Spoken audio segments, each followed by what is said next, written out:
ما تفكروش من أرض مصر تقربوا، ما تفكروش حتى في خيالكوا تجربوا. واقفين في وش اللي يعنينا بقلب جامد، أما انتوا وقت الجد منا بتهربوا. ما تفكروش من أرض مصر تقربوا، ما تفكروش حتى في خيالكوا تجربوا. واقفين في وش اللي يعنينا بقلب جامد، أما انتوا وقت الجد منا بتهربوا. واللي عملها مرة سهل يعيدها تاني.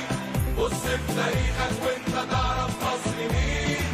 لا بسيب سلاح من ايدي ولا فارق مكاني، بدعي اموت علشانها وامي تقول امين.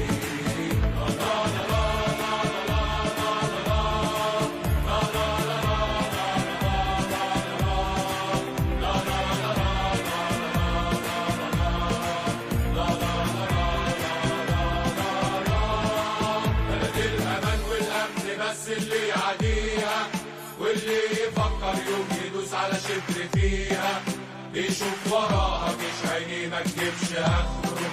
والارض دي بحياتنا هنحافظ عليها، بلد الامان والامن بس اللي يعديها. واللي يفكر يوم يدوس على شبر فيها، بيشوف وراها مش عيني ما تجيبش اخره.